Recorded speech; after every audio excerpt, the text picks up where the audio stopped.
Good morning, everybody. Welcome to our February Green Purchasing Committee meeting. My name is Victoria Nellis. For those of you that don't know me, I would hope by now most of you know me if you've stumbled into this meeting. If you have not already, please make sure you drop your name, agency, and email address in the chat. Email address is only if we don't have it already. You don't need to provide it if you already get regular communications from me. We have a pretty packed agenda today. So I've welcomed everybody. I have no exciting announcements to kick us off with. We are going to be learning about sustainability around Maryland. So we have presenters from our Office of Energy and Sustainability, and we have presenters from our Maryland Department of the Environment. So I am really excited to hear what everybody has to say about that. And then once we are done with that, we're going to hop into our just typical Green Purchasing Committee business, approving meeting minutes. I'll do a quick high-level overview of our annual report. I'm happy to email that over to anybody that is really excited about it, wants to go read it. We typed it up. You're welcome to read it. There are a couple pieces of legislation that we are watching over here in Green Purchasing Land, so I'm just going to kind of highlight them, high-level overview of them, and then there is one specification that we are hoping to approve today. There's another one that I want to mention just to see if anybody has any strong thoughts or feelings about, or if anybody wants to go and hop on a committee to help us flush it out, make sure it works for everybody. And then we're going to talk about upcoming trainings and events. We have a lot of them, and I am really excited. And then the floor will be opened up for anybody that wants to have any member announcements, open discussion, questions, anything like that. So with that, I am going to hand it over to Hannah, and she is going to kick us off with sustainability around Maryland. Great, thanks everybody. My name's Hannah Debelius, and it's my first time on this call, I believe, because I started in August as a new Deputy Director for the Office of Energy and Sustainability. And actually our Director, David, is gonna kick us off with some intro slides before we get into other content. Good morning, everybody. Okay, yeah, so I'll just briefly introduce what it is that my office does. First of all, we're, I think, currently 14 or 15 people working on a variety of sustainability related issues. And we do interact with just about every state agency, either through our energy purchases or the EPC program or EV, electric vehicle infrastructure installations. So we have a pretty broad reach, I guess. So primarily, these are the bullet points. Just briefly go over each of them. So the energy database is a utility bill-based database in which we are sent utility bills every month by accounts payable offices throughout the state to a contractor that we pay through a contract, and they scrape energy data off of it and put it all up in the database. If you haven't been to the database, there is a public-facing side. I recommend it. There's a very nice tree you should be able to pull down to the very building that you're in and see what historical energy use in that building has been. We also are engaged in purchasing power for all of state government operations, including USM and MDOT.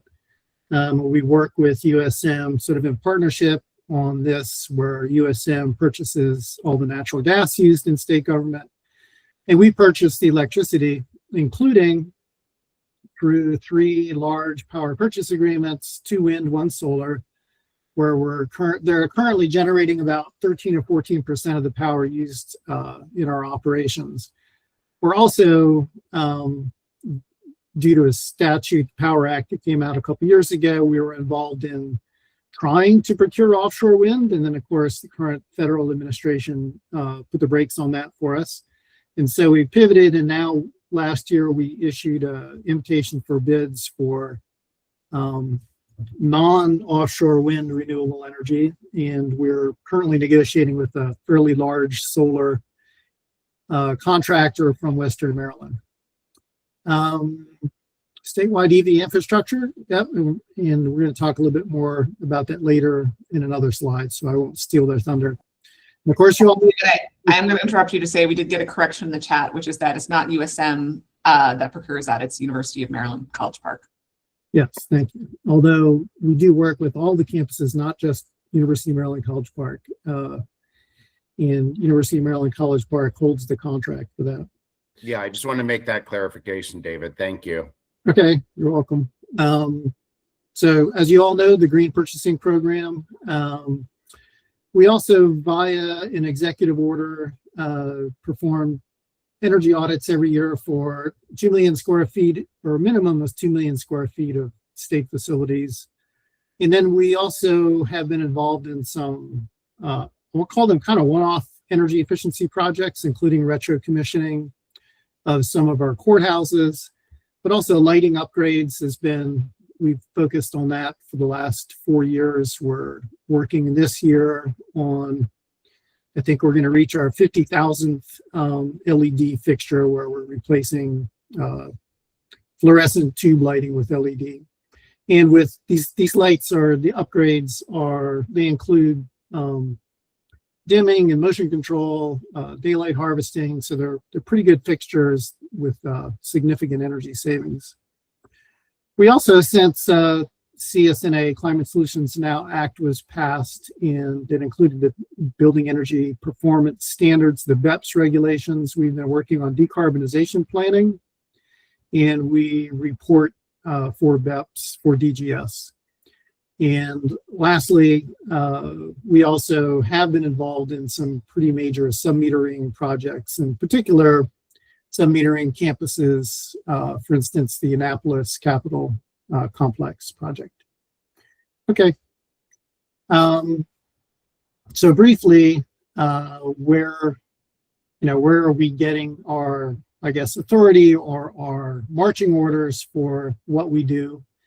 And primarily, there's a few things. The executive order that was passed a few years ago, 2024 now, which calls for us to buy 100% clean energy by 2035. Clean energy includes nuclear, but the RPS has renewable portfolio standard has us needing to achieve a little more than 50% renewable power by 2030, I think. So that's what we're hopefully on track to doing through our current IFB solicitation. And then, of course, there's the Climate Solutions Now Act, CSNA, which has a goal of net zero statewide greenhouse gas emissions by 2045. Although this was all modeled when the Biden administration was in power, and things have changed a little bit, but it is still a goal for the state. And some of the things that directly impact state agencies coming out of CSNA was that all of our passenger cars must be zero emission vehicles by 2031. So, and it also in CSNA directs DGS to install all the infrastructure for those vehicles. The vehicles themselves are purchased through by DBM, and we coordinate with DBM on where to put that infrastructure, which now I think we're up something like 350 ports, I think, that we've installed throughout the state. And yes, the Building Energy Performance Standard, BEPS. By 2040, all of our buildings that are greater than 35,000 square feet cannot be burning fossil fuels on site. And if they are, they have to pay an alternative compliance fee, which is a significant amount of money every year. It's based on the social cost of carbon. And it is, as I said, it is significant. So we've been, as I mentioned earlier, we're working on some decarbonization plans now for at least the buildings that DGS supports. Okay. So kind of a segue. So BEPS is, BEPS pertains to all buildings greater than 35,000 square feet, all existing buildings, which essentially means, well, we'll talk later about the high performance green building program, but at least for existing buildings, it's every building of greater than 35,000 square feet. So we at DGS created our own decarbonization policy, and this is for all buildings, all new construction and all existing buildings for the replacement or major renovation of fossil fueled space conditioning or water heating. So essentially, the way DGS operates is that agencies that we support, I think there are like 16 executive agencies. So corrections, state police, Department of Health, juvenile services, et cetera. It's about a 35 million square feet, I think, portfolio. And so every year we get requests, project justifications from other agencies to install boilers and chillers, lots of fossil fuel equipment, not chillers, but boilers.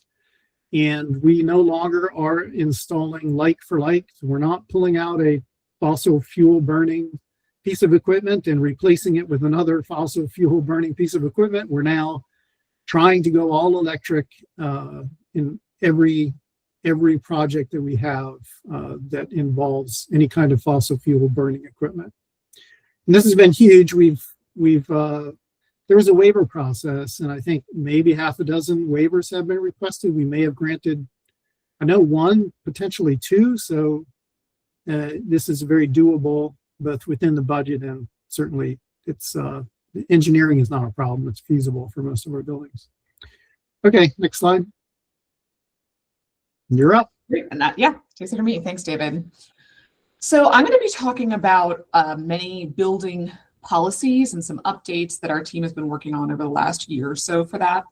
But just in case you can't even wait for me to get through my slides and you want to look into some more things right now, here are some of the priority links, I would say, about the things that we'll be talking about today. So David just mentioned that high performance green building program. This is the guidelines, required guidelines about buildings built with state funds. I'll get more into that. I think you all should be pretty familiar with the green purchasing specifications. Then the Climate Solutions Now Act, which includes BEPS, and I know MDE is going to talk more about that after my team wraps up today.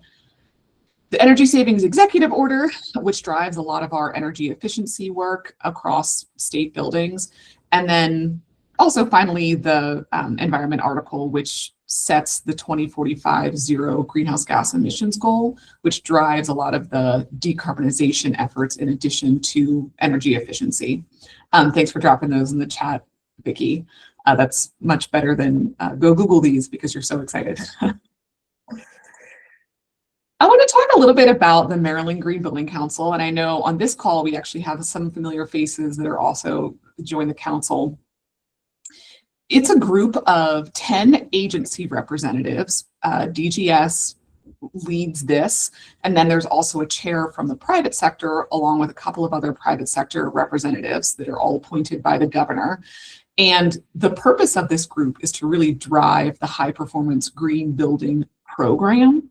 And so a big task of the group is to keep that program updated with the right guidelines, being responsive to both changes in the market and also changes in statute and different Maryland regulations as well. Those are monthly meetings that are open to the public, similar to this. And so you're welcome to join us, and you can use that link that Vicki had already dropped in there. I know that a lot of words are thrown around, like green building, sustainable building.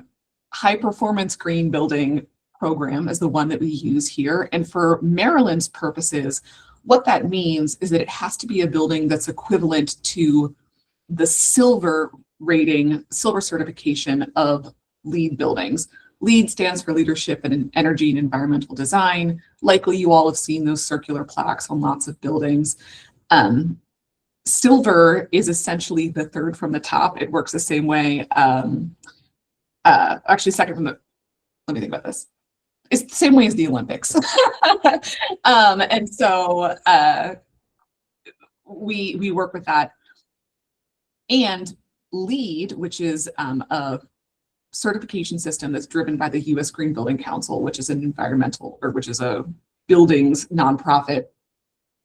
They update their system every couple of years to stay in tune with what is market leadership. So because Maryland has tied ourselves to LEED Silver and equivalent, that's what the environment leaders are. Okay, thanks, Lisa. Thanks, Lance. We'll check that. But because we've tied ourselves to that equivalency, that's what drives also some of our updates as well. So the high performance green building program, unlike BEPS, which also is inclusive of privately owned commercial buildings, the high performance green building program is specific to things that are state funded. So it would be new buildings and major renovations that are solely with state funds. So many of the buildings that agencies would be building of a certain size. It also includes community colleges that use any amount of state funding, or K-12 schools that are using state funding. So the key pieces here are state funding and major renovations or new construction. I'm going to take a second to read the question here from Maya. Okay, yeah, so the question is, a lot of policies are geared towards new construction. What are the initiatives toward greening facilities, maintenance, and or historic facilities? I will first emphasize that it's both new construction and major renovation. So existing facilities that go through major renovation would also be, it would also be applicable to the high performance green building program. But additionally, we also complete energy efficiency projects and decarbonization projects for existing buildings as well, because our entire building stock would be beholden to the efficiency and decarbonization goals that the state has. And I think it's actually, I can't remember if it's my slide or David's slide later, but we are going to talk more about the projects that we have for existing buildings. And I know there's actually just a major renovation on the oldest state building. They had a ribbon cutting yesterday. All right. Okay, so that's the kind of buildings that are in it. So again, for all of those buildings that need to be compliant with the high performance green building program, there are 3 pathways for compliance. The first would be essentially LEED Silver, because that's what Maryland has set as the standard for equivalency. And again, every few years, LEED is updated, and so we stay with market leadership in that way. There are also 2 additional pathways where it's the International Green Construction Code, which we adapt to be equivalent to LEED Silver. And so all of those are included in the appendix of the High Performance Green Building Program. And then the other pathway would be Green Globes. Generally, it's equivalent to about 2 Green Globes. But again, because we need the equivalencies, there are additional attributes for buildings that we're looking for. So currently, if you do register a building for Green Globes, it will actually prompt, thanks David for the clarification in the chat for Maya's question. It will prompt when you register for Green Globes to say, oh, are you in Maryland? Are you state funded? Okay, then this is the supplements that you're going to be using for the certification. One aspect on this, because it's a really common question, is that most buildings under the High Performance Green Building Program do have to actually certify under one of these 3 pathways. The exception being that K-12 schools can instead use an independent third-party verifier to say, yep, you've met this equivalency, but they don't have to go through with the complete certification. All right, we did just update the High Performance Green Building Program. And so when you go to that link, there's a new one posted. Just because a new one is posted, please do note that there are dates within the document that signify which version your building would be applicable to. One of the catalysts for us doing this update was because the U.S. Green Building Council is putting out a new version of LEED, where all buildings who register for it starting July 1st have to do this new version, which is V5, which very largely emphasizes decarbonization, which is on par with where Maryland has been headed. Some other updates that you'll see in this is that we do point to the HVAC specifications that I know you all also helped put together. It is the inclusion of bird-safe buildings, which does have limitations on illumination, mostly outdoor, but sometimes inside. We do include that projects to which the High Performance Green Building Program applies do need to follow all product specifications that have been put together by the Green Purchasing Committee. There's the inclusion of the fleet clean vehicle. David mentioned that the state's moving to all EV fleet vehicles, and so there has to be infrastructure for that, and new buildings would need to accommodate it. Buildings must be all electric, and then also we are inclusive of the buy clean, which currently involves concrete. So buy clean is what I'm going to get into next to discuss here. So the Buy Clean Maryland Act passed in 2022, and the 2 I think keywords from this act are, or key phrases rather, would be global warming potential, GWP, which is a measurement of how much a material would contribute to global warming. So that's one piece of it. And the other piece is an environmental product declaration. And that is essentially the receipt, if you will, of the sort of emissions attributes associated with that product. So the Buy Clean Maryland Act required DGS to take on collecting those environmental product declarations, those essentially receipts of products, to establish global warming potential limits for certain materials. So currently, the only material that is covered is concrete, cement and concrete. But it's possible in the future more would be added to this. You can see the list of future considerations. Another key element here for Buy Clean is that it would only be for projects that are also the projects applicable to the High Performance Green Building Program. So those things I said about it being state funded or community colleges or K-12, those are the projects that would also be beholden to Buy Clean. And it does not include road construction, which is particularly important when we're talking about cement and concrete. So DGS worked over the last couple of years to collect and analyze these environmental product declarations. And as a result of that, DGS has just put out in their procedural manual these these requirements. So beginning July 1st of this year, again, projects that would be beholden to the High Performance Green Building Program have to provide environmental product declaration for the concrete within. Concrete is divided up in classes and sort about their strength. And so depending on that type of concrete and concrete strength, a different global warming potential measure would be applicable. And so that's the table that you're looking at here. And again, this is also something that you can find in the appendix of the High Performance Green Building Program.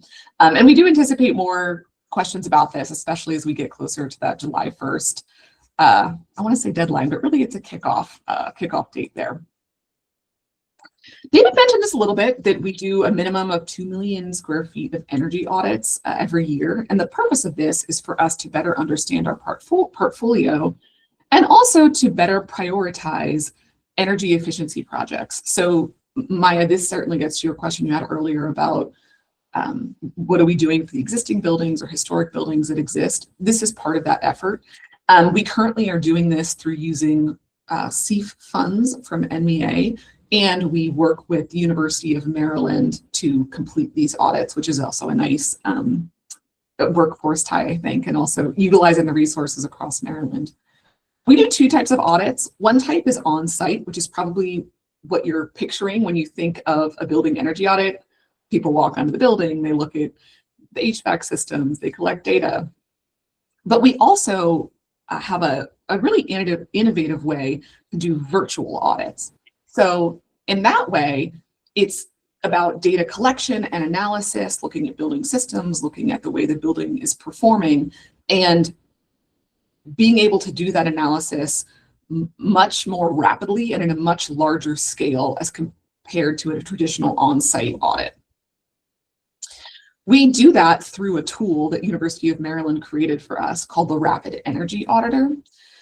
And this tool can do the usual of data collection and analysis, but it also has a lot of really innovative aspects of being able to display data in a way that compares buildings to other like buildings or other buildings in the Maryland's portfolio. It can make an energy efficiency recommendation just like an on-site audit can. And then also can play a role in reporting or compliance, which we see as being potentially increasingly beneficial as we move into the BEPS process here. All right, and with that, I think you've heard a lot of my voice for now, so I will take a break and kick it back over to David to talk about some energy performance contracting. Thank you, Hannah. Go ahead to the next slide. I don't know why my camera's not working all of a sudden. We can see you. Oh, okay. That's very unfortunate for you.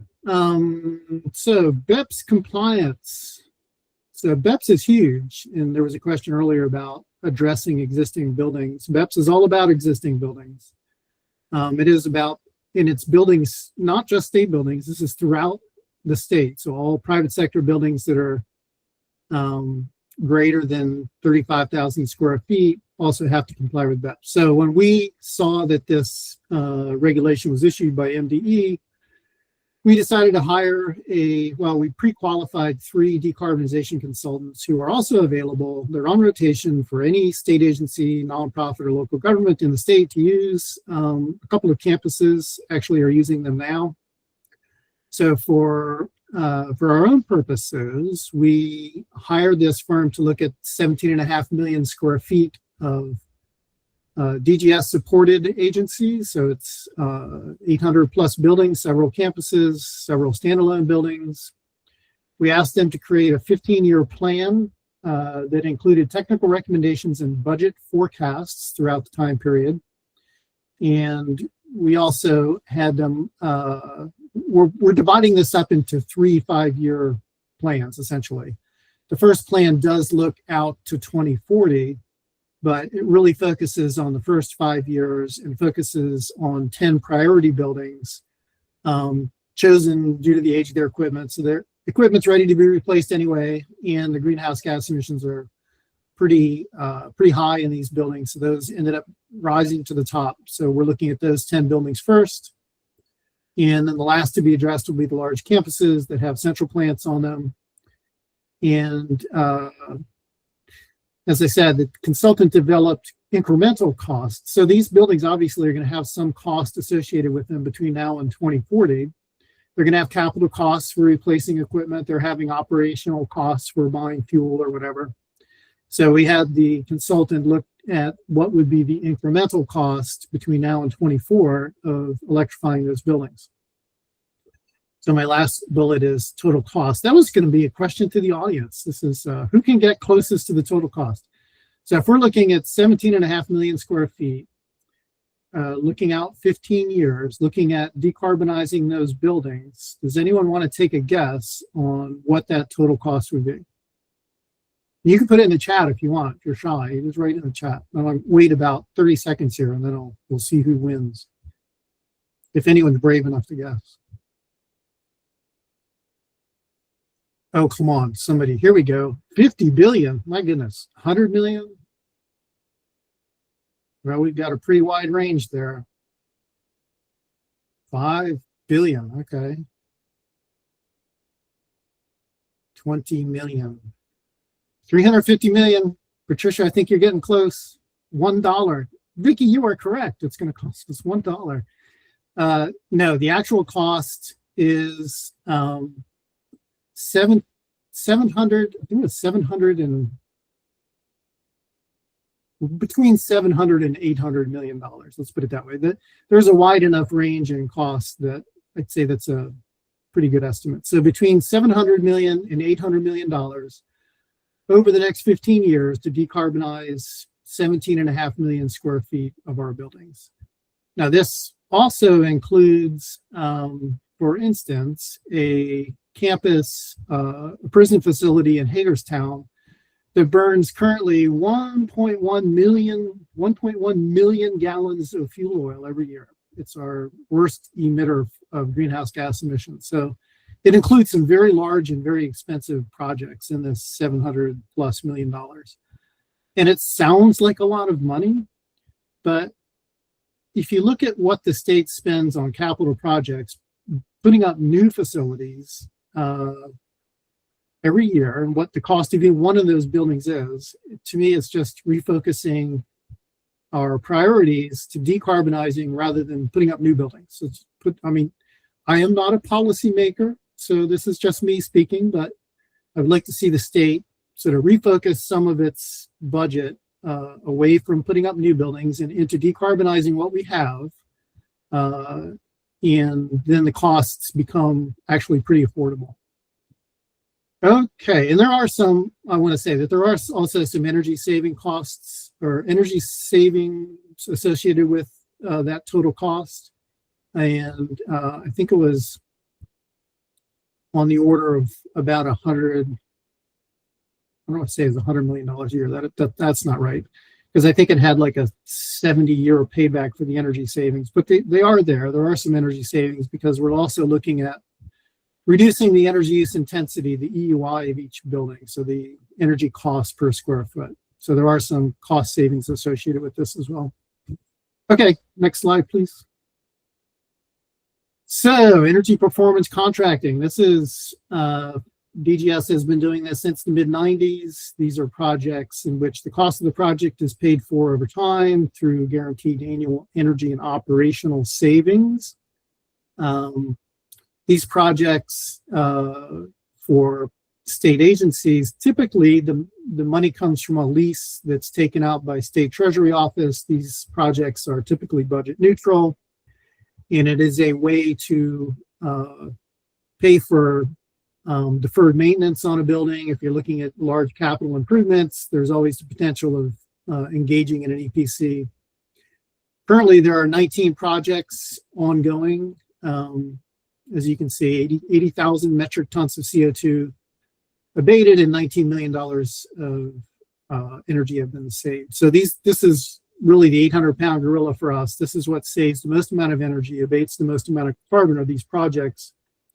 We have had more trouble engaging in these projects in the last few years, in particular, because as we try to decarbonize our buildings, the savings for decarbonization do not pay for the cost of the project. So in the future, I think moving forward, most EPCs are going to have to include other funding sources in order to pay them down so that the energy savings can pay for the rest of the project.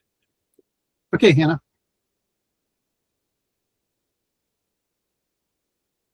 Yes, so we are holding an event in Annapolis, tentatively March 11th, I think. And we're going to be sending out invitations in the next week or so. That may have been your slide, but that was yours, and you did it justice.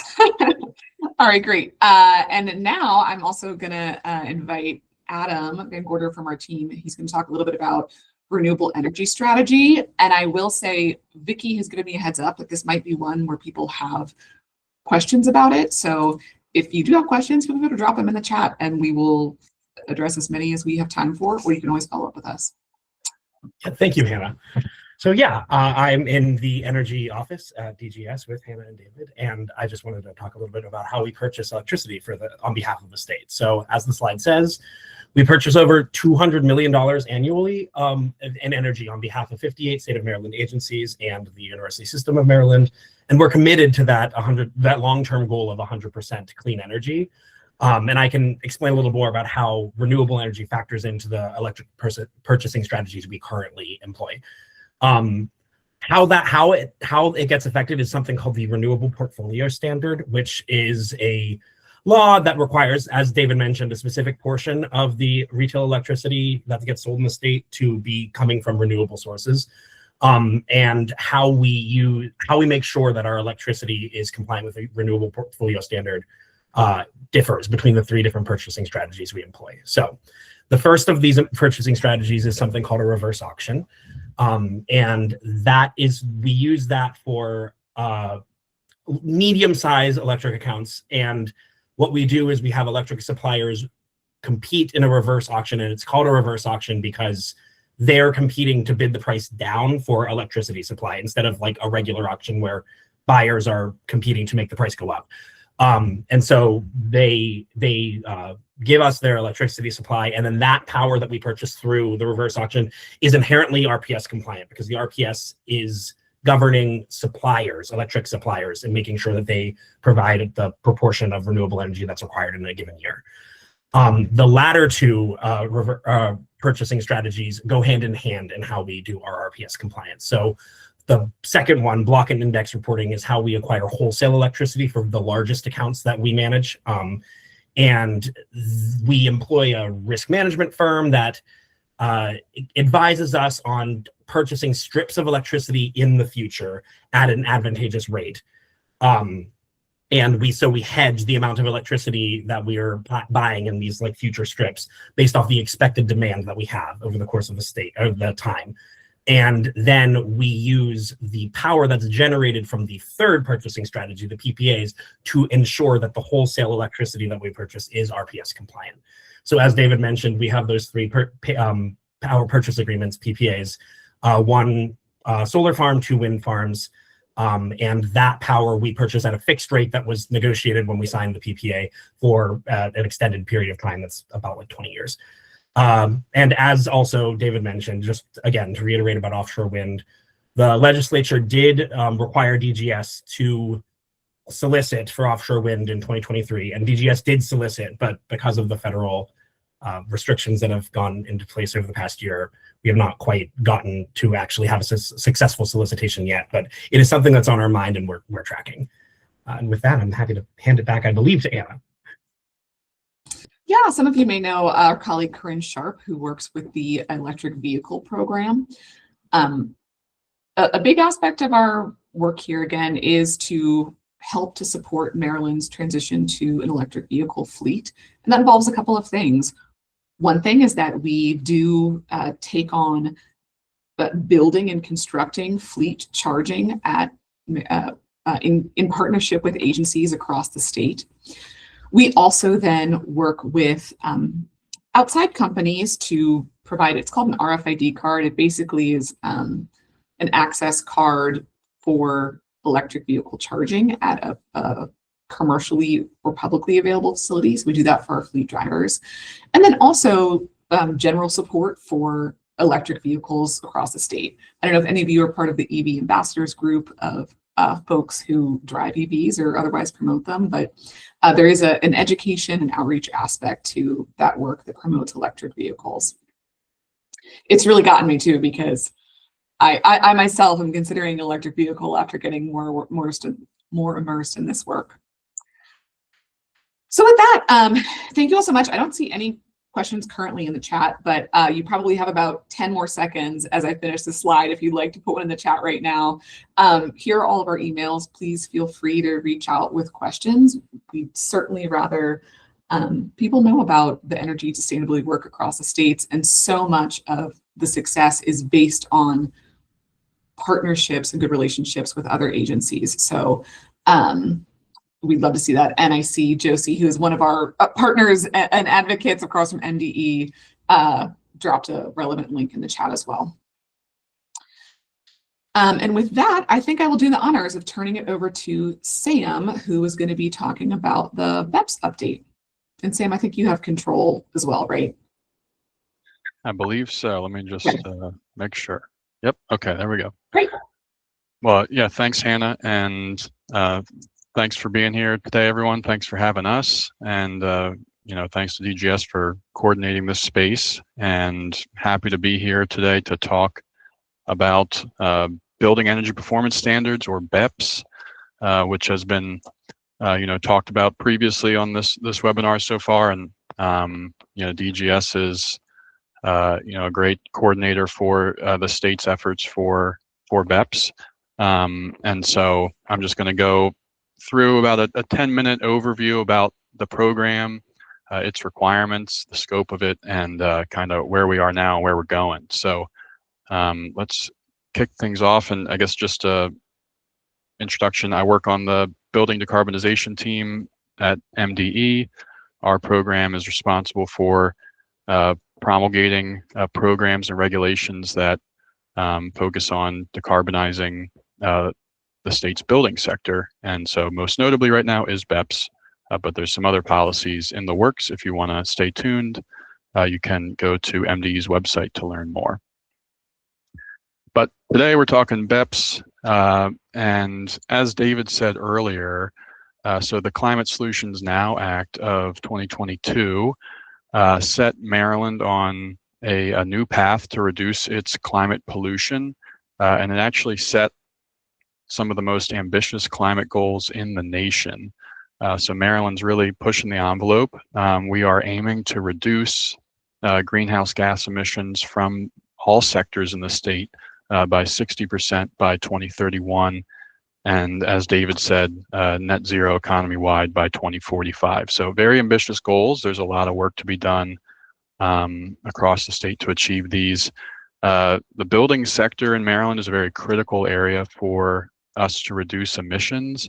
The building sector emits more than all of Maryland's power plants combined. So big area for us to work on, and BEPS is just one kind of piece to the puzzle on reducing emissions from the building sector, and it focuses on large buildings in the state, which I'll get into that size threshold here in a second. But again, we're aiming to reduce emissions from these buildings, reduce energy costs, and improve air quality for Marylanders. So really great goals there. And if you want to read about the state's efforts to meet these climate goals, you can read the Climate Pollution Reduction Plan on MDE's website today. It talks about BEPS and a lot of the other policies as well. So kind of what's required for BEPS. As David mentioned, BEPS applies to buildings all across the state that are 35,000 square feet or larger, excluding any parking garage area.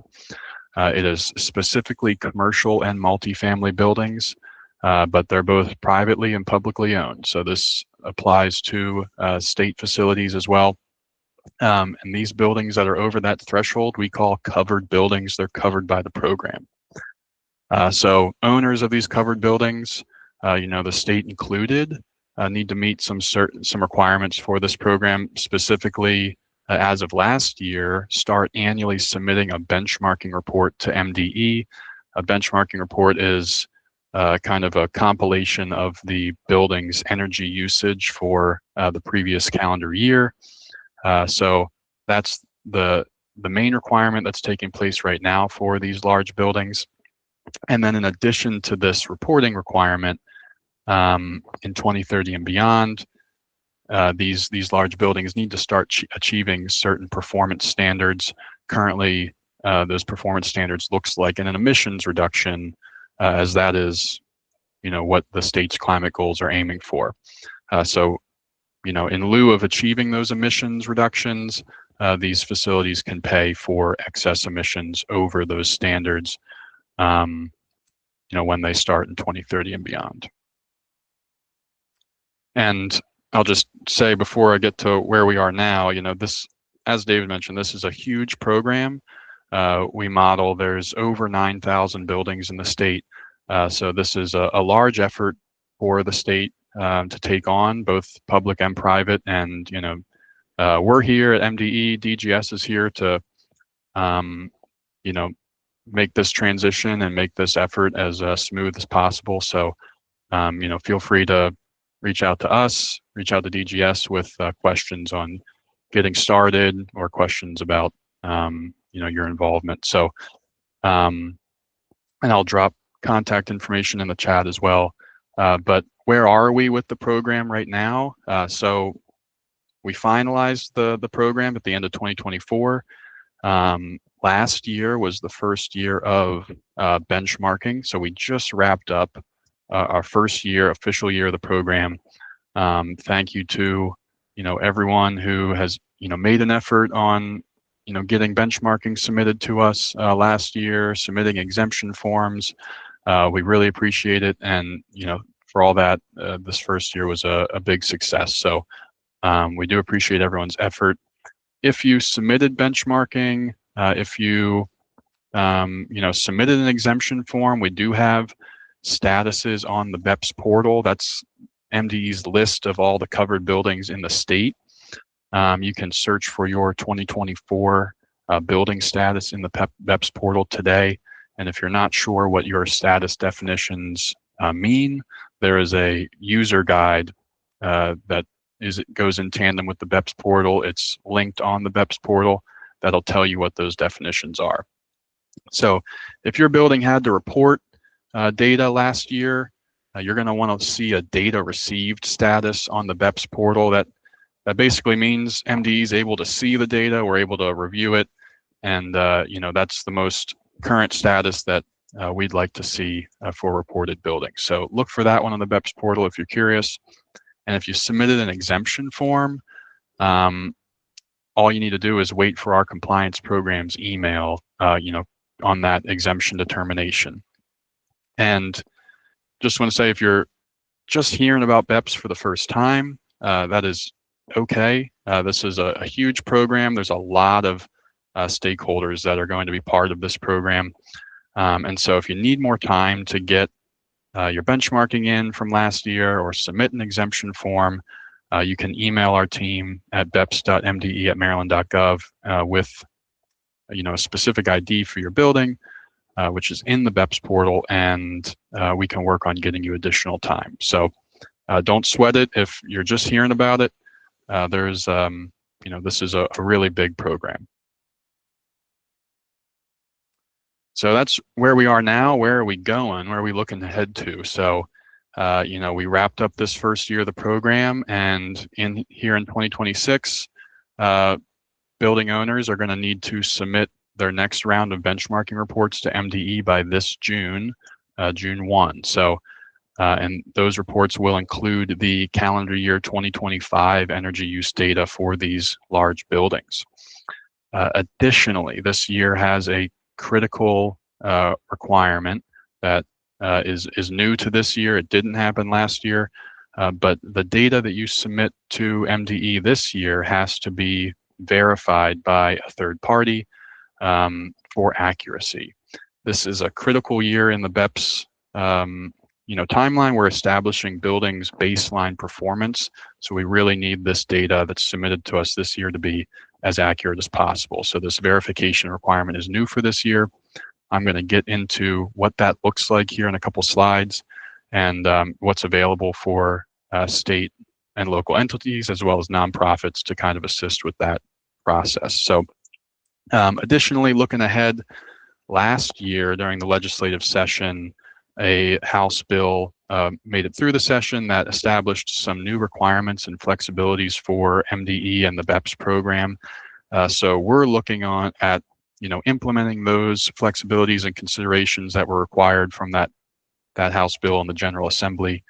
And then additionally, as I mentioned, in 4 years now, in 2030 and beyond, buildings are going to have to start achieving these performance standards, most notably that emissions reduction standard.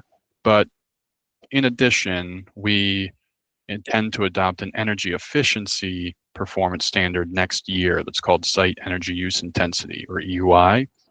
And so this will, if that does go through next year, this will then become a dual standard program. And these buildings would have to achieve both standards in 2030 and beyond. So if you are wanting to stay tuned into BEPS, you are interested in hearing about what's next for the program, I'm going to drop our email list here in the chat. By completing this web form I just dropped in the chat, you're going to sign up for our general emails, which we're actually getting ready to release some really key guidance for 2026 and some exciting documentation for 2026 here soon. So I'd really recommend signing up for our general email list.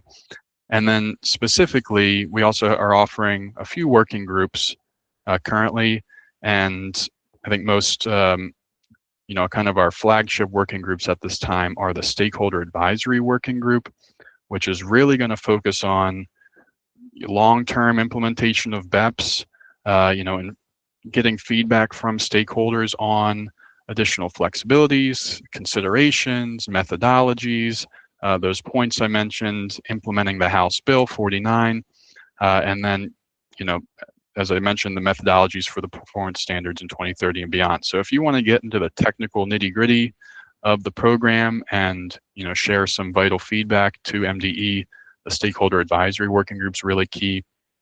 And then benchmarking reporting as we're moving through 2026. If you want to kind of be in on benchmarking resources, latest guidance on benchmarking, that's a key working group to join as well. And you can join those through the web form and email list that I dropped in the chat. So that's where we're looking ahead to. I just want to take a second to go through that verification requirement that is specific to this year. Again, it's a very critical aspect to this year's efforts for building owners. It's going to confirm data accuracy and make sure that the baselines that buildings establish for energy performance are, accurate. And so this verification process is required every 5 years, starting this year. So it doesn't have to happen every year. The next time it'll happen will be in 2030.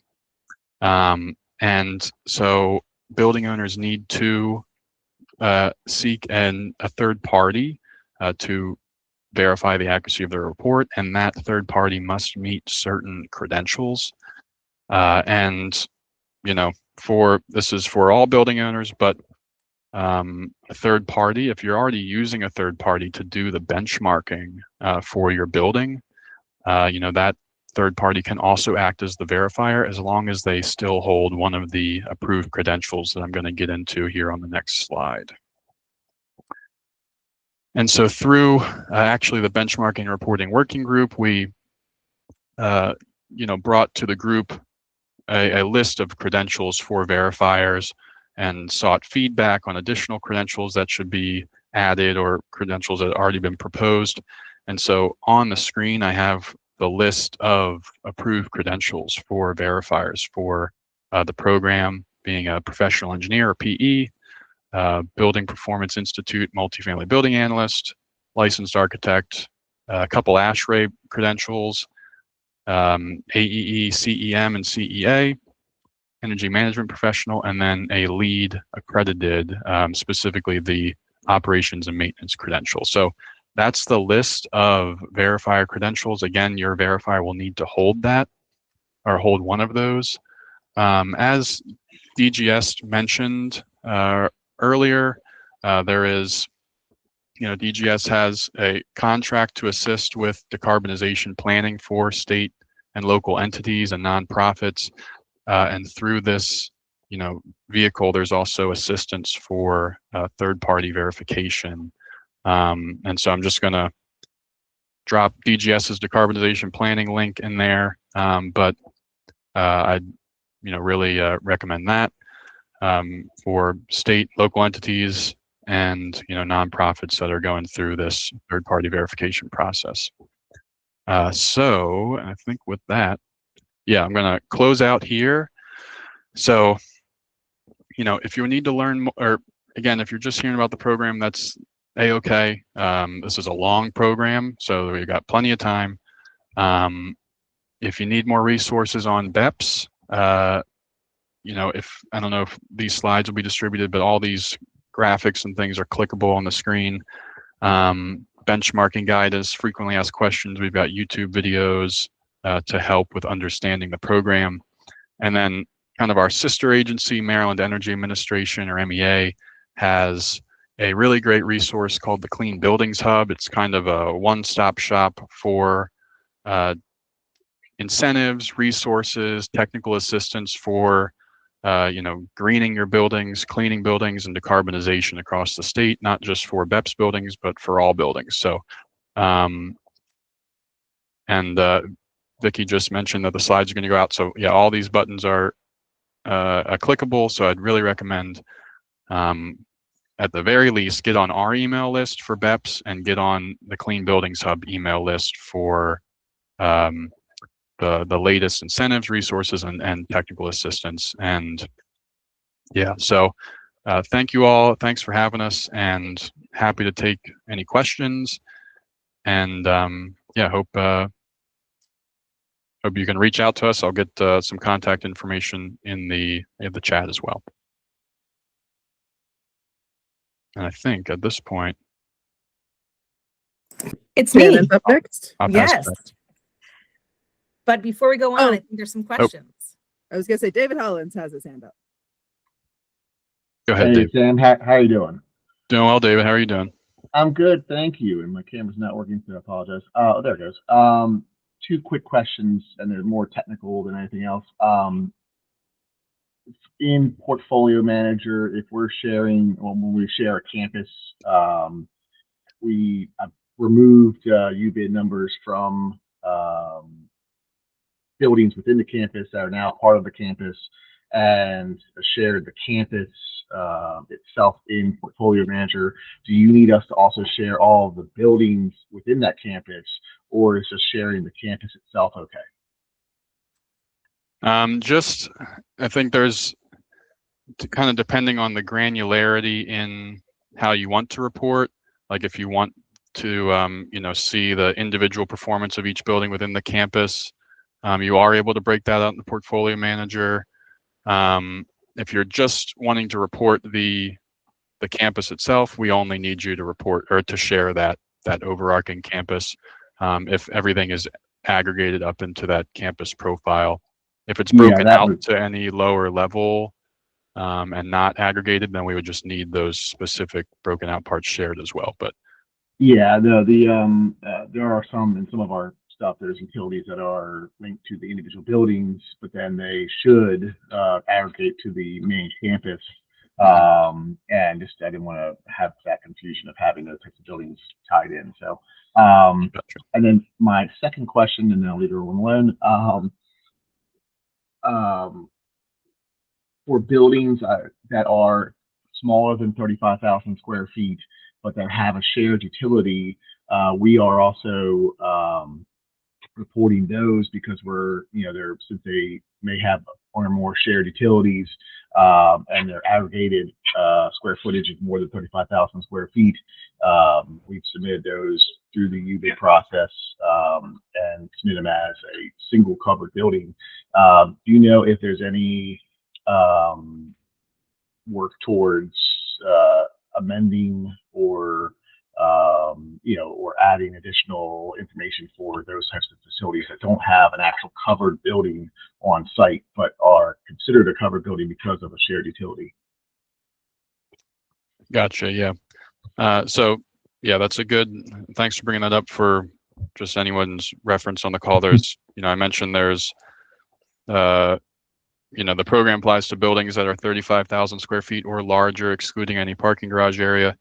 There is a stipulation within the regulation that, as David just mentioned, buildings that are connected via a shared envelope or shared energy metering, like two buildings share one electric meter, or two buildings share like a heating or cooling system, then those buildings are, for the scope of the program, considered one because they kind of act as one. And so currently, as the program is operating, that's one covered building and would need to be reported together as one.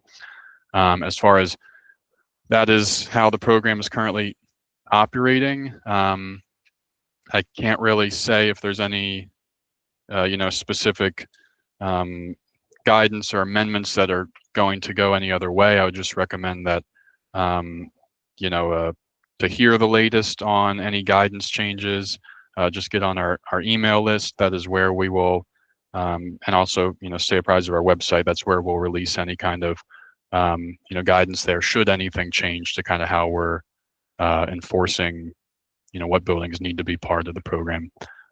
So great question. Unfortunately, I don't have too much clarity there besides just staying tuned in to what we're going on. But I know that you're, you're on the ground doing a lot of the work. So, and you're always in the thick of it. So I appreciate it. Thank you very much. No problem. Yeah, thank you.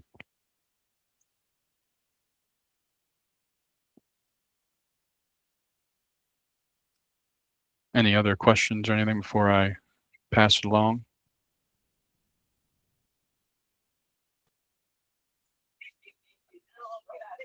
All right. Well, thanks everyone. Good to see you, and I'll pass it on to who's ever next. Sorry, I don't know the order.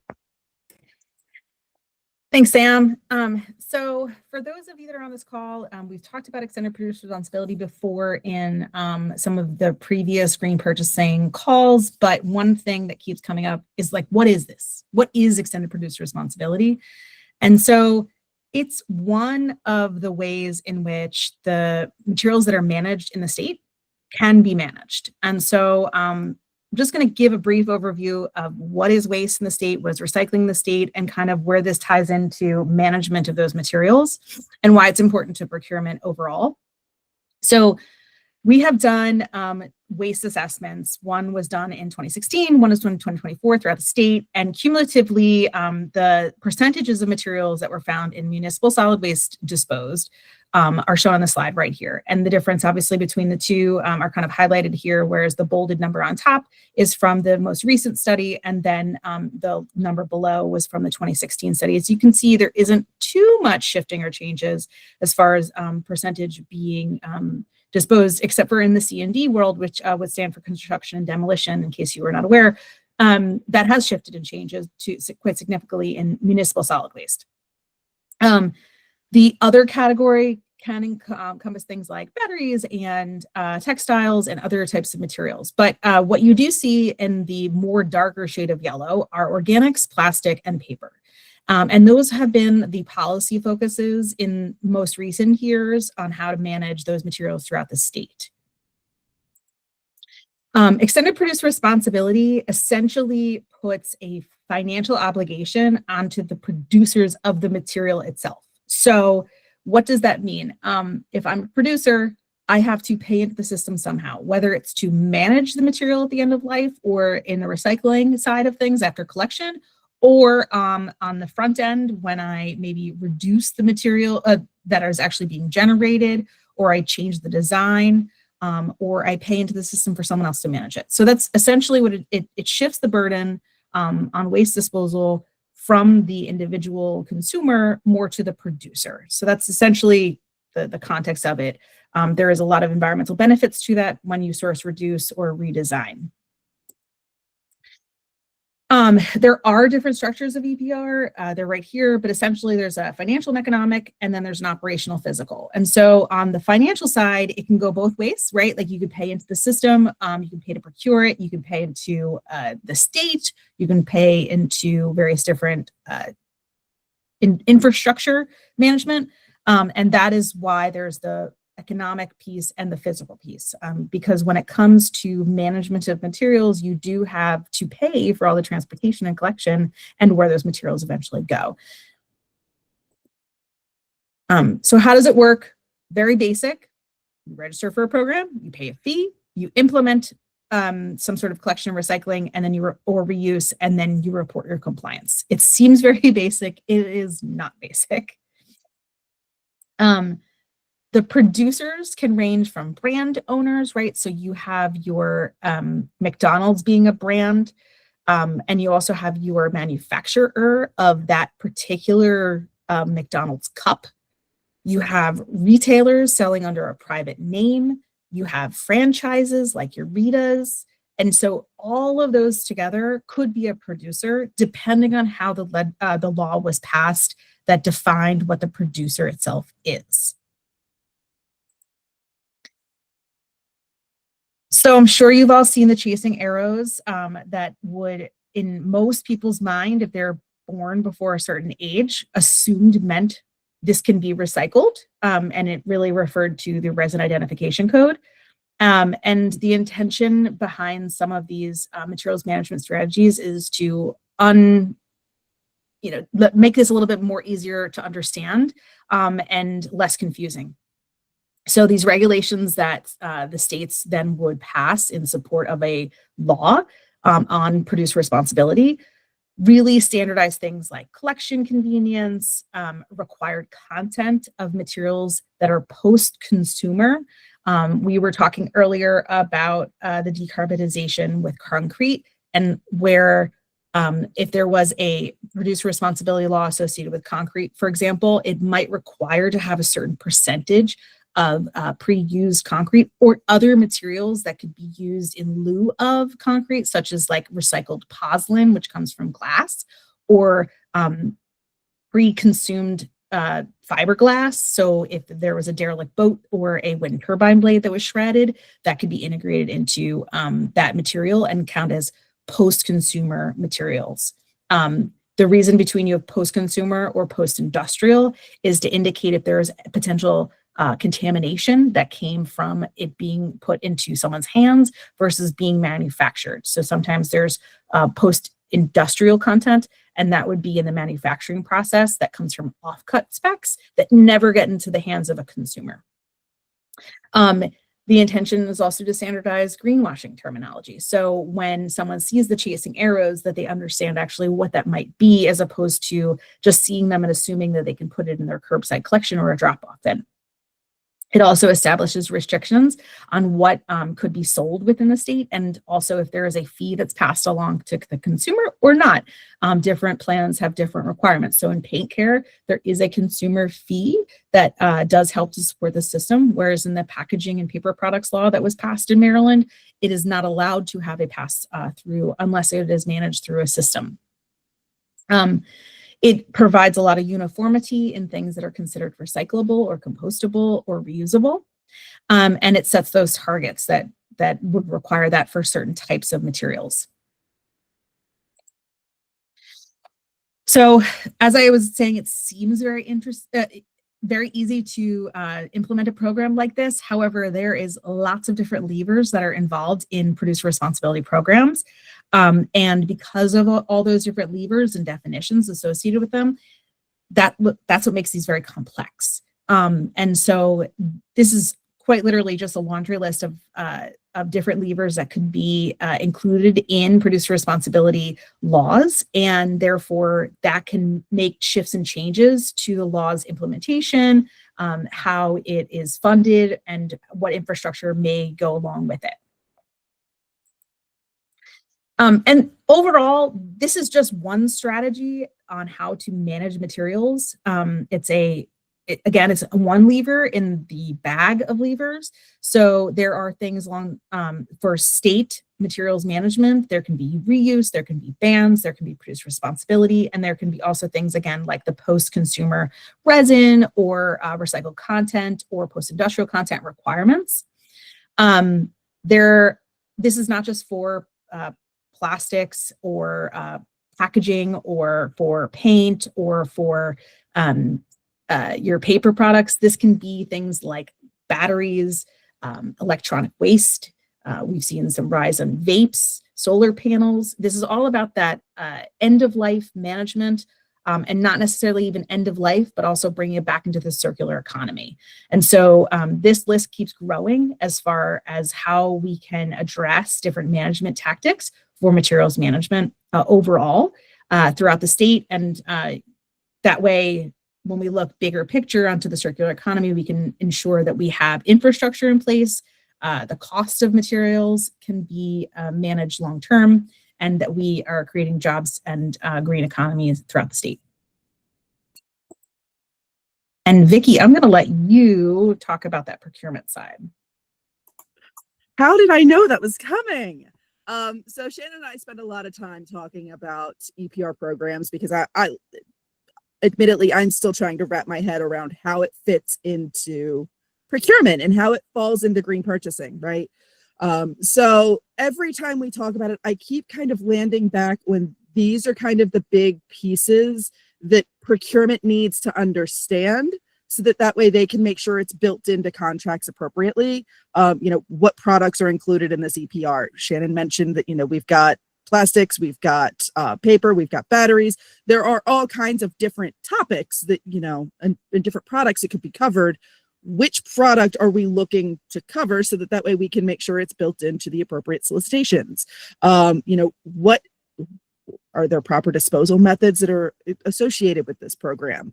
Is it just a reimbursement sort of program, or do they have set up infrastructure to where we have to specify, hey, if you pick up paint from us, it has to go to this specific location? These are things that we need to be considering as part of the procurement process, because we need to let our vendors know, because they may need to build that into the price, right? Are there specific designations that are needed during disposal? What tracking is needed, what reporting is needed? All of that is stuff that you've got to let your vendors know, because if your vendors don't know, they're not doing it. And inevitably they'll come back later and say, well, that wasn't built into my contract, I don't have to do that, even though it's a state law saying that we have to follow these programs. If reimbursements are involved in the program, who's getting those reimbursements? Does that come back to the state? Are we the ones that are responsible for doing the reporting, compiling everything? Because, you know, if that's the case, then we need to make sure that we've got that figured into our financial systems and our budget people are aware. We need to make sure we're getting the appropriate information to give it to the appropriate places to get the reimbursements. Again, you got to let your vendors know that. Are the vendors being reimbursed? Because if so, you know that there's going to be a ton of reporting involved in the vendors getting their reimbursement. So they need to know that. So while it is kind of easy to sit back and say EPR and procurement don't really interlay that much, it's huge, because if you don't build it into your contract appropriately, then we can't do the program appropriately. So that's where, you know, I kind of pulled together these questions as a one-stop sort of shop for if you're in procurement and you're looking at this and saying, well, why do I care about extended producer responsibility? This is why. It's got to be built into those contracts so it makes sense. And Vicki, I'll just tag on to that really quickly. So I put in the chat a link to MDE's website on the existing laws that we have for extended producer responsibility. And one thing I wanted to highlight is currently we are in the process of developing regulations to support the most recent producer responsibility law, which is for packaging and paper products. And there is a reimbursement structure, and within that reimbursement structure, there's covered entities. Covered entities include state agencies. Those state agencies, if you are building right now, and this is a proposed piece of regulation, is that if your building encompasses multiple floors, you may have to only get it. You may only be eligible for reimbursement for certain floors on that building. And how does your contract for that waste hauler or recycling hauler come into play? So those are things that just in the most recent evaluation we're trying to look at. And then what are covered services themselves in the designation of the future regulations. So it's supposed to be curbside collectible. Well, does that mean the materials that you procure, or is it just ones that individuals bring into state buildings? So those are why we really want folks to participate in these advisory council meetings as we draft regulations, because if you don't raise the flag and we aren't aware of it, then regulations could be passed that have an unintended consequence to your operation. And we don't want that to happen. We want to make sure that we share all this information ahead of time so we can embed it into the regulations or not to protect the state itself. Exactly. You know, Shannon mentioned the one that was just passed with the paper and packaging. Paint care is here, right? So that goes into effect July 1, right? Actually, they are launching the program, the last I heard, April 1st. All right. Just in so time for Earth Month. Yeah. So, you know, paint care goes into effect April 1st. We have a specification in green purchasing for paint.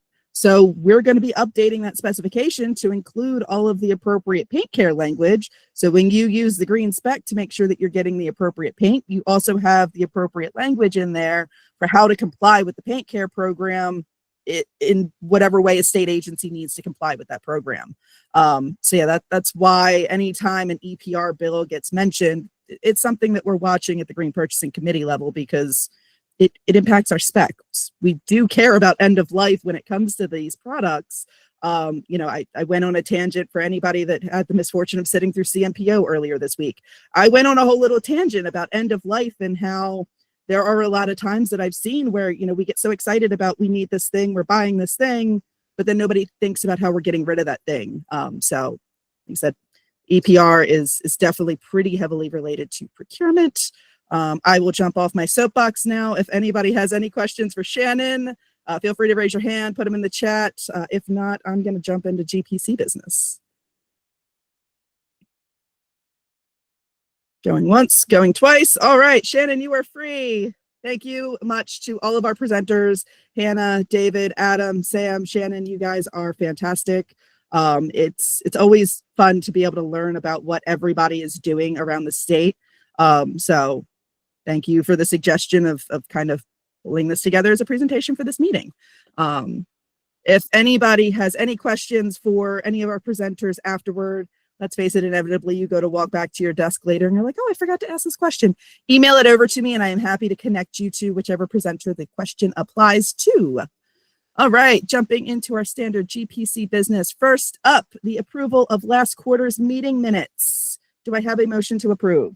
So moved. This is Thank Tom. you, Tom. Do I have a second? Second. Dion, thank you. You guys rock. Nice and easy. You guys are ready to get out of here, I can tell. So we did our annual report. It was done in December. Everything was glorious about it. We didn't necessarily hit the goals that we wanted to, but that is okay. We still hit 80 million in green spend for the year.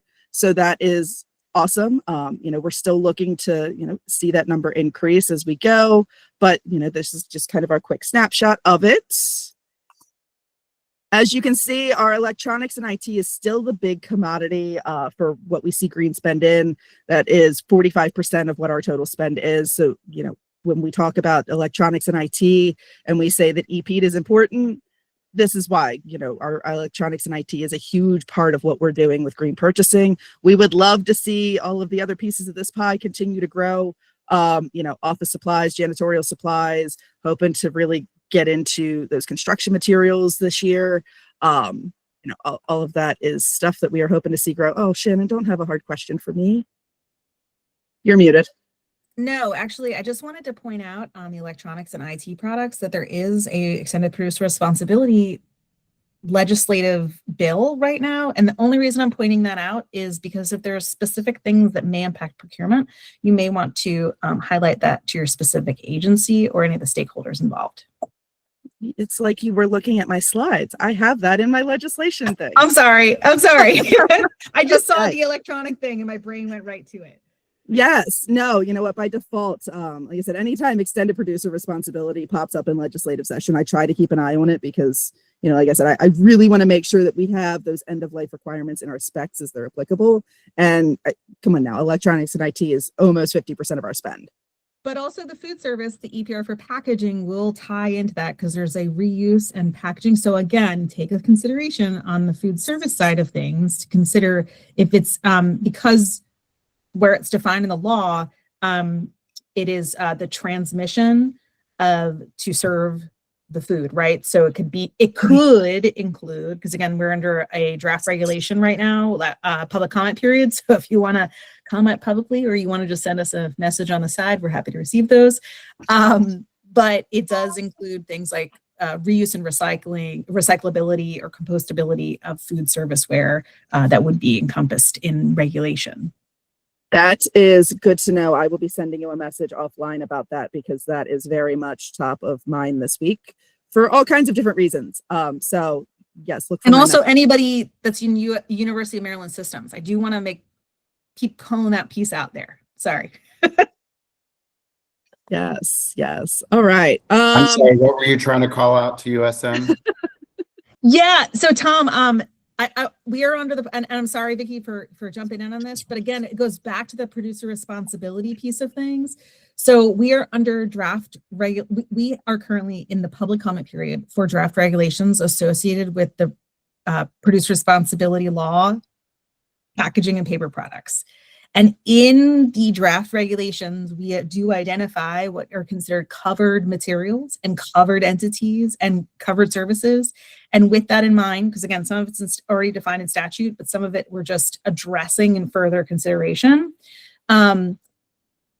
If you are providing, right? So if you, let's just say a university created their own food service for packaging, you'd be potentially a covered entity under the law, not because you're a state agency, but like the food production piece of things, the packaging. But what I do want to point out is the covered services. So if you are if there's a producer that's providing you either compostable trays or reusable trays, those are part of the producer responsibility piece of things because you are a covered entity by being a state agency. And so we have a guidance document that helps to support some of that. And the reason I'm pointing it out specifically to the universities is you are large users of food products. Okay, but we're not a state agency. That's the part You, I think, are considered a covered entity because you're not a state agency, a state government. And we can, Tom, definitely connect with me on this, but I want to make sure I send you directly the draft regulations to make Yes. sure that if I'll you put my have thoughts email on in it, chat. and anybody else Tom who's has on this call thoughts. that has this, sorry, just want to make sure I do that. No, not a problem. I definitely appreciate it. Yep, I can see it on Tom's face. He has thoughts. Yeah, and Shannon, I don't know if you were at the meeting recently, and I was going to bring it up in the other business. I don't want to step on Victoria's time, so I can bring it up later. But there's a whole nother work group on food going on that we've been drawn into. It was something done through MEMA. I'll talk about it later once you're done with your presentation. That works. Open discussion time. We will be talking about food. Sorry, guys. So here's our green spend over time. You do see a little dip between fiscal 24 and fiscal 25. Part of that is because Housing and Community Development did get a federal grant in 24. They spent that federal grant on green electronic products. Like that, huge shout out to them for doing that. So yeah, now we just need to play catch up for their big uptick in spend. I don't know what else to say, guys. No, you know what? It was still a good year. We still saw a lot of benefits in the state. I'm not going to go over this in depth. If you want to take a look at our report, send me an email. I'll send it over to you. It'll be posted to the website at some point as soon as I can make that happen.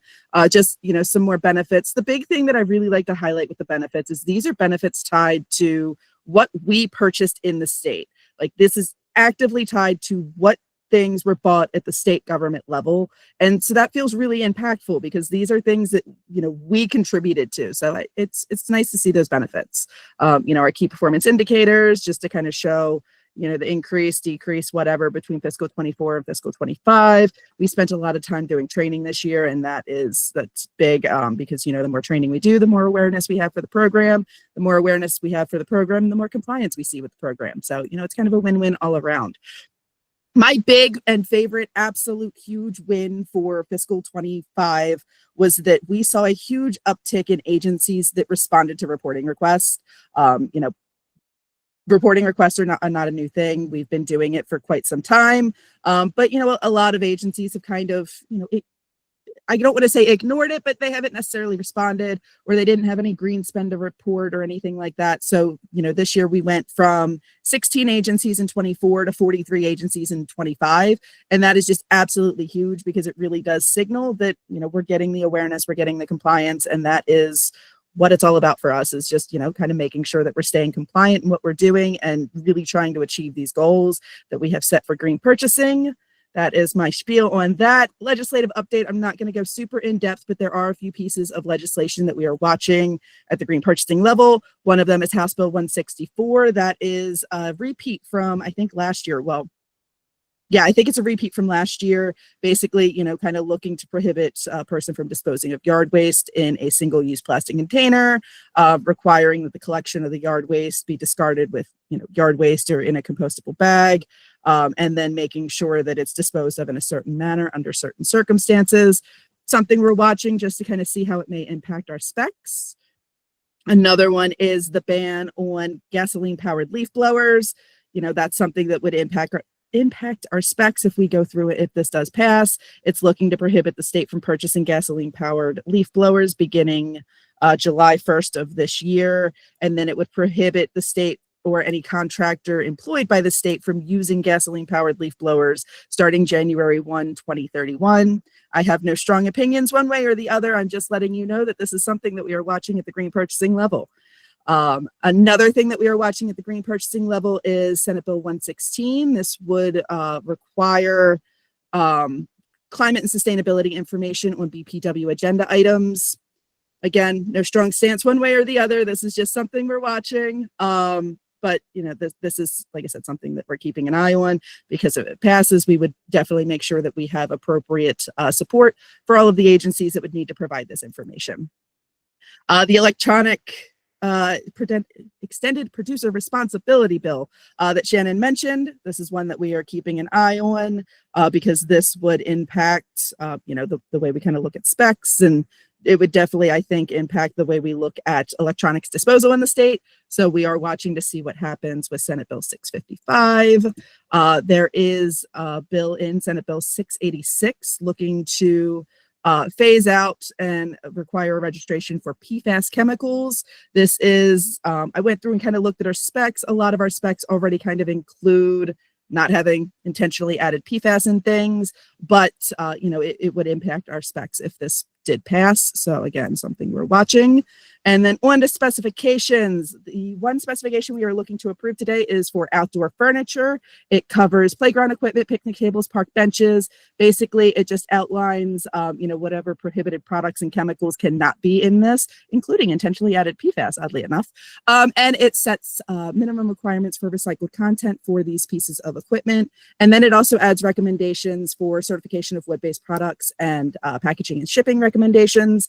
These requirements are already kind of in our landscaping supply specification. So it's just pulling them out of that, making it a standalone spec, and then beefing up the requirements to align with the legislation that passed last year about playground equipment. Do I have a motion to approve? So moved. This is Tom. Awesome. Thank you. Do I have a second? Second. Awesome. Thank you. All right. We have a new spec that is approved for outdoor furniture. It will go live on the website by next week at some point in time. Thank you guys for that. The next spec that we are looking to draft, this is looking for reviewers, anybody that has any super strong opinions on it. We are looking to do a break room supplies specification.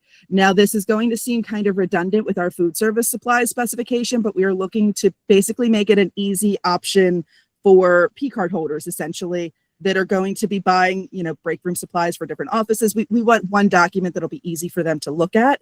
We're looking to make sure that, any small appliances, maybe Energy Star, we are looking to include the bottled water prohibition, reusable and certified compostable food service supplies, setting recycled content. If you need hand soap in there, we're looking to make sure it's certified or bio-based. And then recommendations, we're looking to include, surplus property for furniture, and, maybe adding in some recommendations about organics collection and things like that, certified coffees. It's not going to be an earth-shattering specification. Like I said, we're just kind of looking to make it easy. So if anybody is interested in weighing in on this, send me an email, let me know, and I will definitely make sure that, you are included in any conversations we have about it. For our committee members, expect to see this popping up in probably our next working group meeting, because we're hoping to have that, fully put together. We do have some other specs that we are working on. I'm not going to go super in depth into any of them because we have a whole long list. If there are any things that you are super interested in, if you're a subject matter expert in an area, let me know. We are always looking for people to review specs. Flooring, lighting, and paint are all kind of on the agenda for this year. So if those are things that you have a particular interest in, let me know. Trainings and events. Our next green purchasing specialization is scheduled to start next month in March. We have a couple spaces left in the class. So for anybody that is interested, feel free to sign up. I don't have that link that I'm putting in the chat right now, but it is on our website, so I can get that link to anybody. We have a durable medical equipment facility tour that is scheduled for February 24th. That is a Tuesday. It's going to be 10:30 to 11:30. We're going to go check out, what they're doing down there with that durable medical equipment program. Aaron's got all the love for that. We're so happy that, the Department of Aging kind of connected with us and told us about it. I can't wait to see, their facility. Frank, what's up? Oh, accidental hand raise? Like it. So yeah, anybody that's interested in attending that with us, the link is in the chat. I'm even going to pin that so that way it is there. Everybody can see it. Our next specification workshop is going to be the food service supplies specification. Sam is going to go through that and kind of cover what we have in terms of recommendations and requirements in there. That is going to be the 26th from 2 to 3:30. Sign up for that is in the chat. We are doing a tour of an electronic recycler. Currently is tentatively scheduled for March 24th. I'm really, really excited about this one because I want to see how the process works. Like, I know that it's important to recycle your electronics, but I'm really looking forward to kind of seeing how that process works. So with that, there is limited space available on this tour, but I've already talked to the vendor and they have already agreed that, if this one tour fills up, we will organize a second date. So if you are interested, make sure you sign up. And then, if this date doesn't work for you, just let me know. Hey, I can't do the 24th, but if you set up a second date, I am interested in that.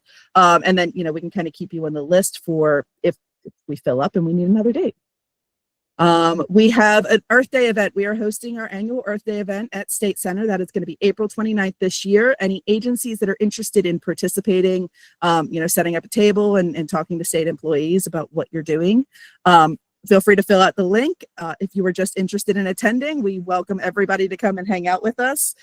It should be a fun time. We're going to have tables. We're going to have the ride and drive. You're going to be able to check out electric vehicles. We're hoping we can sweet talk some fun electric vehicles out of some of the state agencies that have them. So I think it'll be a really good day. So we definitely encourage anybody that is in the Baltimore area, even if you're in Annapolis and you want to come hang out with us, come check out our Earth Day event.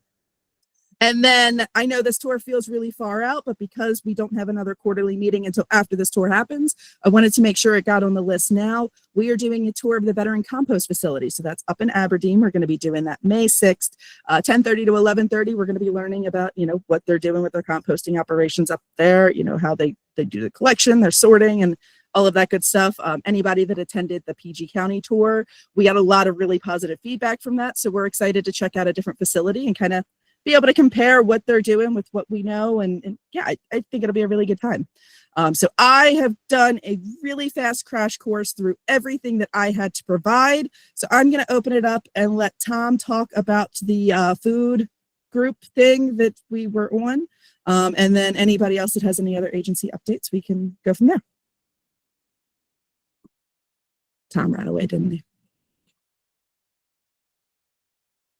Tom made a run for it. I don't blame him. I make a run for it too. So I can start. I got pulled into it after chatting with somebody. Oh no, Tom can't get back in. Well, that is why he's not here. Shannon, what's up? Do you want me to just give a so that it's related to food, but Sorry, I'm here. Shannon sent a link, and when I pressed the link, you all disappeared, and I couldn't find you again. So I was here, but I couldn't find. Once you click on a link, it's like I don't use this platform very often. So somebody from the Department of Commerce reached out to me. Everyone thinks I'm the guru of everything. So it's USM, it's 12 institutions, but I'm the go-to person because people know where I am. To talk about something called a local food procurement guide. And this stemmed out of something that MEMA, Maryland Emergency Management Agency, there was legislation passed to establish a food resiliency council. And they came out with the legislation required them to put out a report on food resiliency, which they did. And one of the recommendations in that report was to have a local food procurement guide. So that's how I got roped into it. There's only been one meeting that I attended along with Jeff Canada from Salisbury University.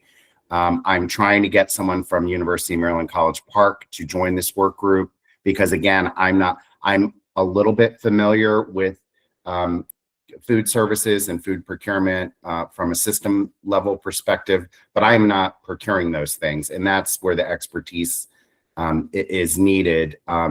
So just for everyone in this meeting to understand how we do things at the system, we have non-residential campuses such as University of Maryland, Baltimore, University of Baltimore, University of Maryland Global Campus. They don't have students on campus. They're not buying food. They don't have food. They don't have dormitories. They're not buying food.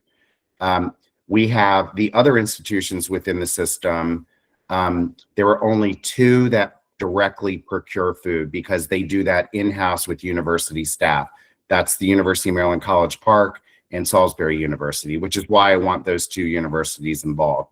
All the other residential campuses that have dormitories and students on campus, they contract out for food services. They're private contractors that run that operation. So I think the goal of this local food procurement group is to come up with, similar to what we do at the Green Purchasing Committee, is to come up with standards and things to look at. So that's all I wanted to bring up to this group because I thought, and I'm glad, Victoria, that because I think I might have mentioned that I also am on the Green Purchasing Committee, and that's something that kind of sounds very similar to what we do. So that's all the information I have at this time. There was a survey that they sent out after our first kickoff meeting that I have asked College Park and Salisbury to complete, and then I'm going to complete it from what I understand about our outsourcing of these functions. And that's all I have. Thank you. Yeah, I mean, I got lost. It happens. I kind of got looped in through commerce as well. So I hopped on because it seemed very similar to what we do here with Green Purchasing Committee, but with the focus of food. And while I try not to touch food with a 10-foot pole, because I know it can be a very contentious sort of topic, because there's a mandate about buying local food, it seemed like something that was an easy fit with Green Purchasing. So I am part of that committee. Well, I say am part of the committee very loosely. I did attend the meeting. I do intend to stay, connected with what's happening. So I can also bring back anything that comes up from that to this group if anybody is interested. But Patty, what's up? Thank you. I just want to note or ask, is Allison Jaden connected to this work from MDE? Because she used to be that person at College Park. I did not see her on the meeting, but I can recommend to that group. It would be at this point. I believe it would be Heaven Jordan that we involved because of her current role with University of Maryland College Park. But I just to give you a heads up, I am on the council itself for the Food System Resiliency. Shocker, Vicky, right? I'm an ex officio member, so I don't actually don't vote, but I do provide a lot of guidance and support. And one of the activities that we are doing under the distribution and access, so same sort of umbrella, Tom, that you were talking about as far as the different types of committees within the Food System Resiliency Council, is executing suggestions or recommendations that have occurred before. And the one that I'm trying to work with and help to propel is on the distribution of food through food recovery. And so where does that tie into procurement? We've gotten the information from the state. We've received information as far as school procurement, if it was provided through a USDA funding, that once it leaves the cafeteria pay scale, right, like the point of the purchase, it could actually go into a share table and then be brought home. That is absolutely acceptable because it's already left that space in which it was originally meant for procurement. But there's a lot of information relative to best by, sell by, use by dates, what the Bill Emerson Good Samaritan law means, how does that get integrated as well. And so, yeah, Tom, the work group that is looking for local food procurement, there's folks from Department of Education on there, a lot of the farmers, and you are absolutely correct. It's trying to figure out how to set forth standards that procure foods more locally than the, I believe it's the 400-mile radius for local foods. If I'm correct, I think it's 400 miles is considered local through USDA. Ooh. Yeah, so like blueberries in Maine potentially could be like local. That doesn't feel local. It doesn't feel local to me. Yeah. So Patty, I don't know if you wanted to add any more to that. Yeah. So I put in the chat, we do have considerations for local food within our contract with Aramark. That is considered a consideration. The University of Kentucky had a really strong policy, and their local was really defined by the state borders.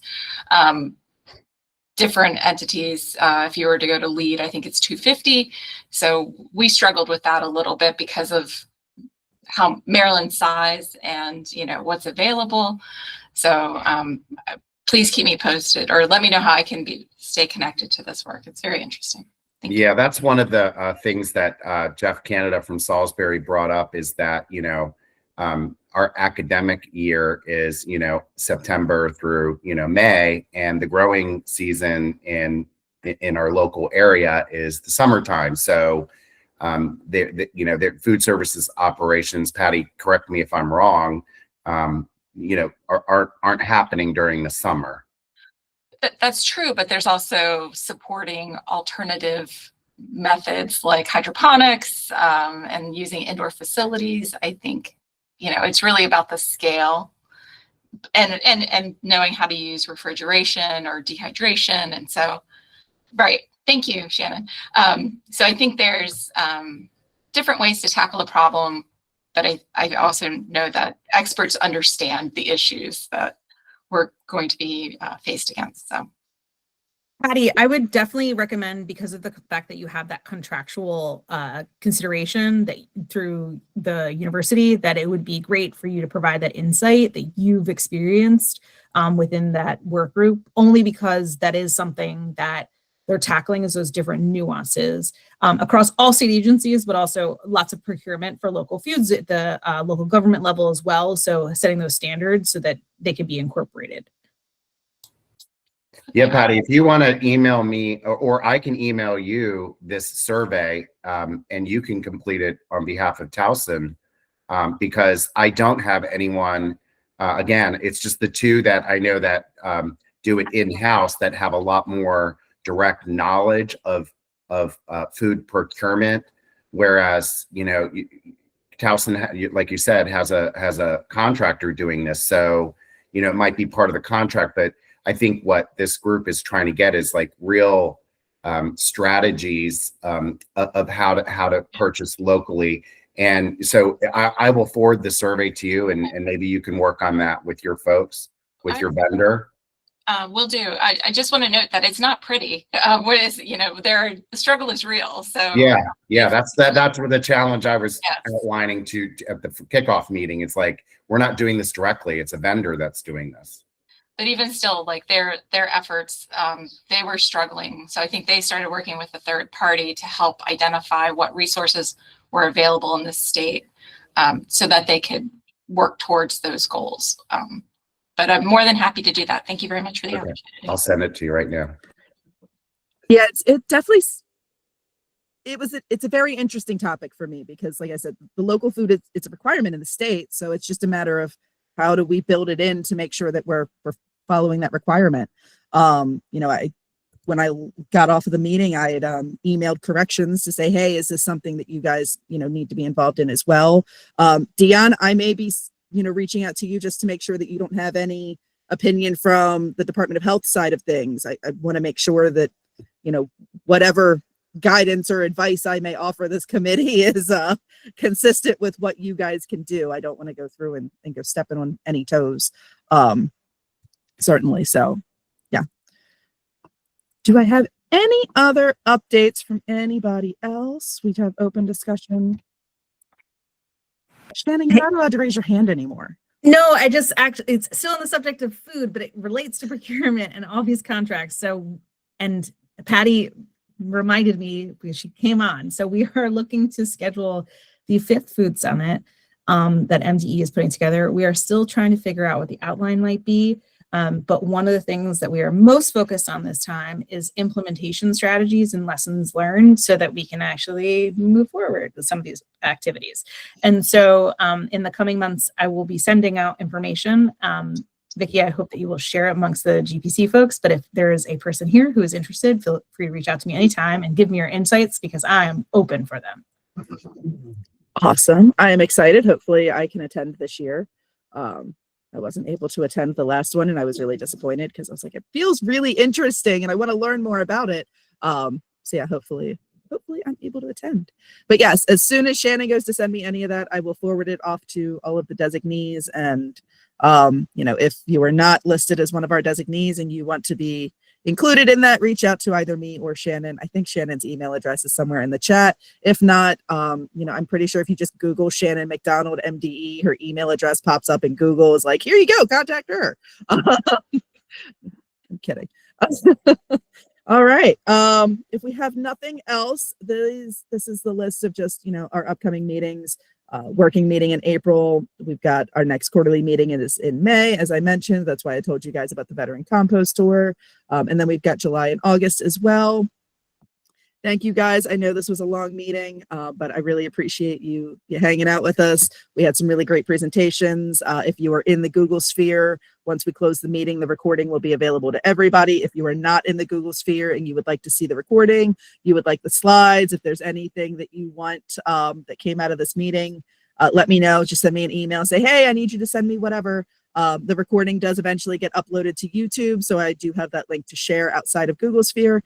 And with that, thank you guys all for your time today. We really appreciate it. It was a great discussion, and stay warm. Thank you.